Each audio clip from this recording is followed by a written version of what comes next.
Hello, welcome, and thank you for being here. This is a commentary channel and content varies. I discuss anything, everything. Lately, I've been looking at, like you, I'm subscribed to other channels too. And one of the channels I'm subscribed to is David Paulides, Canaan Missing Project, or as he affectionately calls it, Huck TV. Now, I've learnt so much of this wonderful and very honourable man, and I've subscribed about over a year ago, and after watching quite a few of his videos, I looked into a few cases of my own. He's probably already covered them, and if he has, he does a lot better job. But lately, instead of doing that, I then will watch, say, one of his videos, and I'll think to myself, I wonder what that means. So his latest long video on YouTube was about a girl called Shannon. Now, I'm not going to go into what happened to Shannon because that's doing a disservice to David, plus his channel is copyrighted. But I was going to have a look at similar situations, like missing 411 cases where either the searchers go along a trail and they don't see anything, there's nothing, there's no evidence, and then a day or a couple of days or a few weeks later, the exact same area that they had searched more than a dozen or whatever amount of times, they either find evidence or they find the victim.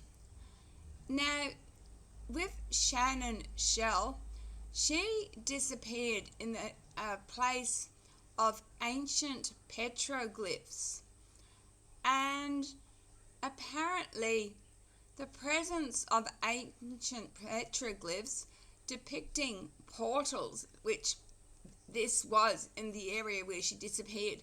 David Paulides said that these petroglyphs dated back to 2000 BC, before Christ. So the presence of the ancient petroglyphs depicting portals, which he said they did, is a massive clue. Many cultures describe gateways between worlds, often linked to sacred mountains, caves, or hidden places in nature. If, in this case, Shannon unknowingly stepped into one, she may, or the victim, may have temporarily crossed into another dimension.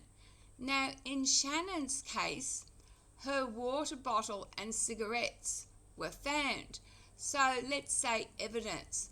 So then evidence appeared, again, whether it's belongings or the victim themselves. But in this case, her water bottle with cigarettes appeared. So if she or any other victim had fully disappeared, why would these objects return? So now we're just looking at objects, personal objects returning, and not the person themselves. The fact that objects return suggests two possibilities: that the victim, or Shannon, momentarily popped back into our reality, but only briefly. And the second possibility is Shannon, or the victim, is trapped but able to push objects through the veil. Now, in Shannon's case, like in other cases, the parents again contacted a very famous female psychic who claimed that Shannon was in such and such a world, in such a part of the world. We'll get into that later. But if Shannon, or our victim, was in another dimension but still aware of searches, Shannon, or the victim, may have been trying to leave a sign. Shannon throwing her water bottle and cigarettes in desperation, as if she was screaming, "I'm here!" But no one could hear her. So we're looking at Shannon at the moment. The same situation. So other cases suggest people on the verge of disappearing, feeling a strange shift in reality, like a distortion or sudden quiet. If Shannon, or our victim, fell, but Shannon, in this case, the psychic that I told you about claimed Shannon had fallen and that she had pain in her head and pain elsewhere. Watch David's Paulides video. But Shannon fell, a psychic claimed. Maybe she didn't just fall physically. Maybe she fell into a place where time and space worked differently. So why didn't she return? So why didn't our victims return? This is the biggest mystery. If Shannon was able to drop objects back into our world, but why didn't she come through with them? So we have several possibilities. Was the portal unstable, only opening briefly? Did something prevent her or other victims from leaving? Or the third possibility, was she unable to perceive the exit from the other side? This ties into reports where missing people describe being lost in a fog or hearing voices calling them in the wrong direction before disappearing. Let's have a look at the final thought. If Shannon, in this case, really slipped into another dimension, her belongings appearing could be a sign that some part of her was trying to return. But something held her back. Whether it was a force, a distortion in reality, or simply bad timing, she was never able to come fully back through, just like what happens perhaps with other victims. Now, David Paulides, in his video, said that Shannon asked a friend to go with her, but a friend was sick and Shannon herself was starting to feel sick. She had lozenges with her. So David Paulides also brought up a fact that in 411 disappearances, often people are unwell or they have a disability. In this case, Shannon being unwell. So does illness affect crossing into a portal? If portals are real, could they be selective? Maybe only certain people under specific conditions are more likely to slip through. Shannon's weakened state could have made her more vulnerable to whatever force was at play. Here's why. Number 1, lower physical resistance. If these portals require a person to step in unknowingly, someone who is already disorientated, weak, or struggling to navigate might be more likely to slip through by accident. Number 2, altered consciousness. Some missing people report feeling dazed or drawn to a location before vanishing. If Shannon was already exhausted or unwell, her mind could have been more susceptible to whatever phenomenon caused her to cross over. Whatever phenomenon causes disabled or people not feeling well to cross over. The number 3 very disturbing possibility is predatory selection. Now, what if these portals or the entities controlling them target weaker individuals because they are easier to take? Ancient lore describes fae, fairy folk, cryptids, or supernatural beings choosing victims who are alone, vulnerable, or in distress. And if you've watched my other videos on Missing 411, I talked about another one of David Paulides' subcategories, people of German descent. Apparently, research has found that especially Germans and Basque people have Rh negative blood.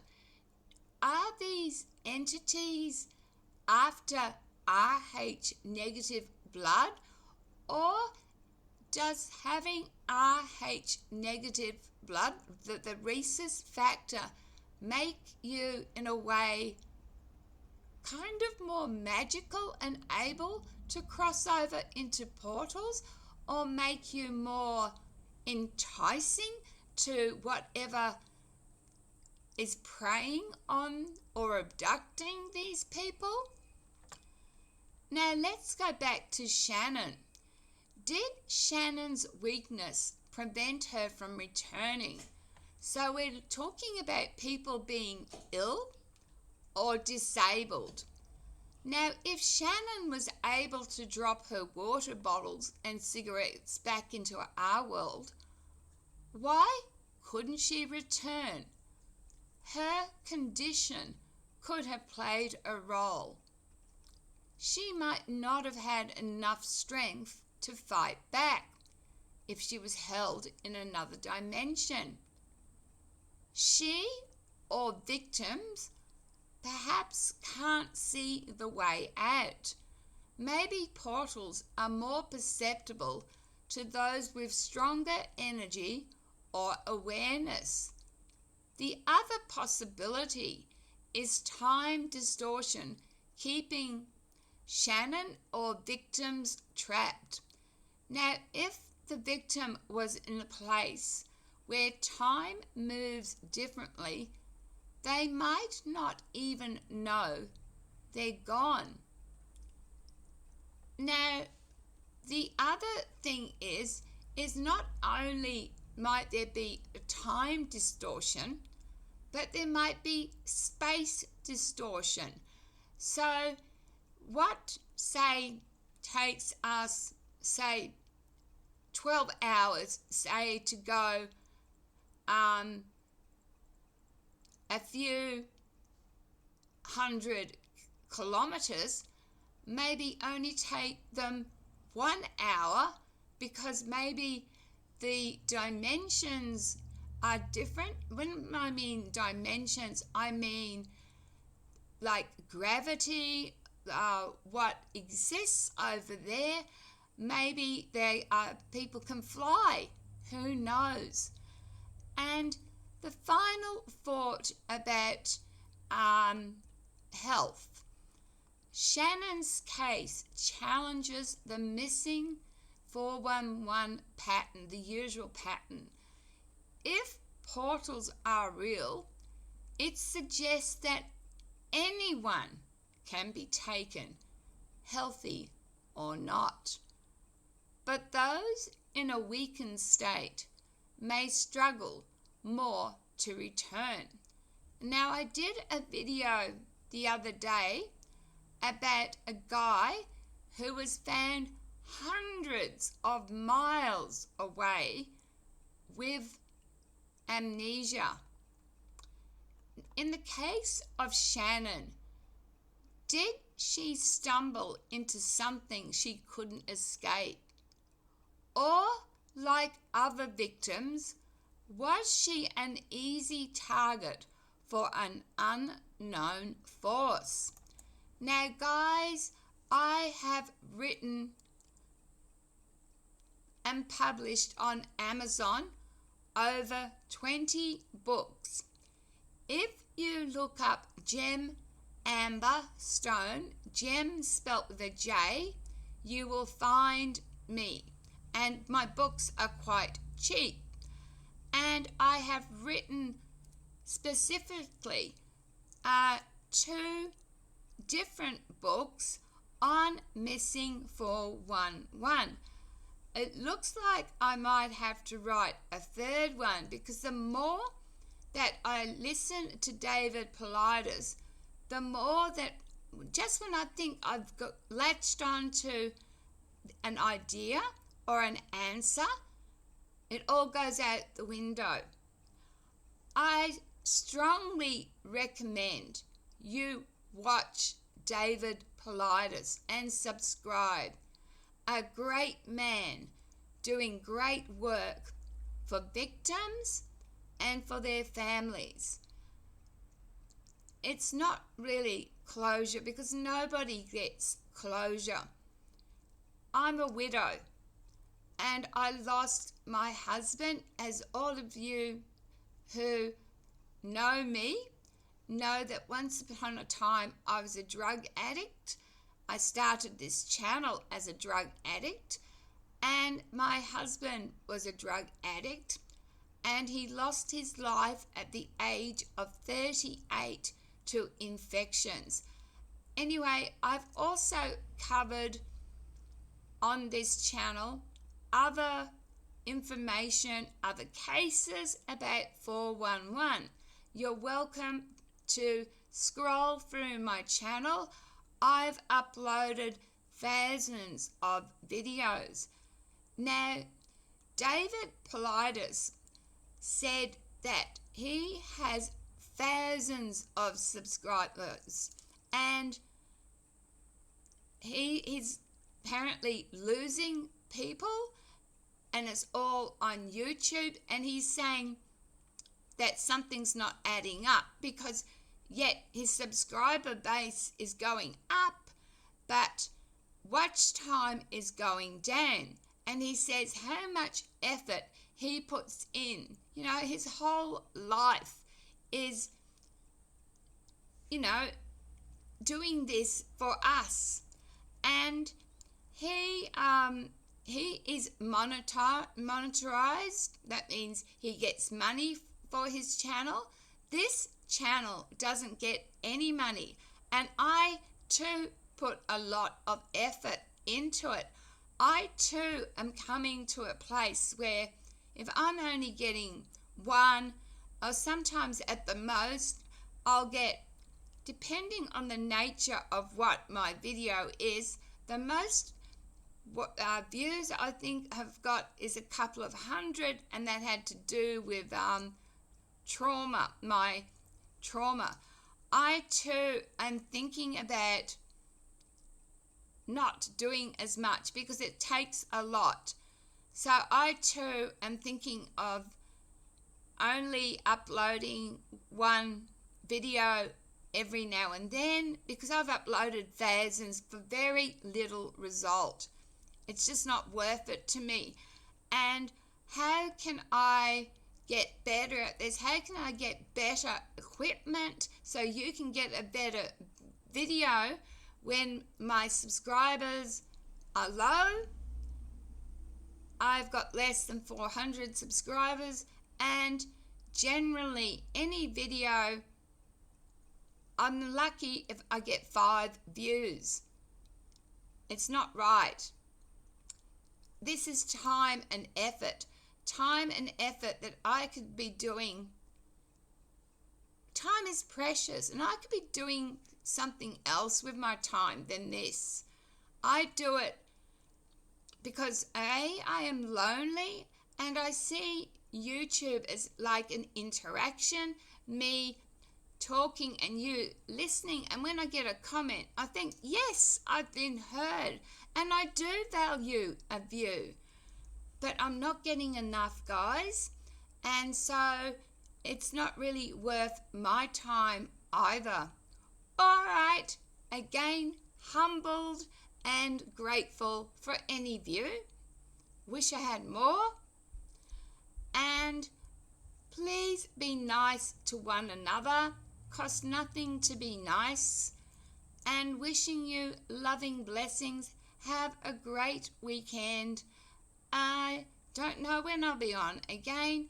I will occasionally upload paranormal because it's going on at my home. My haunting is by my husband. He affects the motion sensors. I get orbs, the EMF goes off, etc., etc. Anyway, yeah, it's just not worth my time. So I instead, right at the start when I did do YouTube, it was helping me to deal with grief. And it was a fun platform, and I was being silly at the start, but then I got serious and started, to do serious topics, but for nothing. I've invested a lot of time, thousands of videos for nothing. So you'll be seeing a lot less of me unless something miraculous happens. Bye.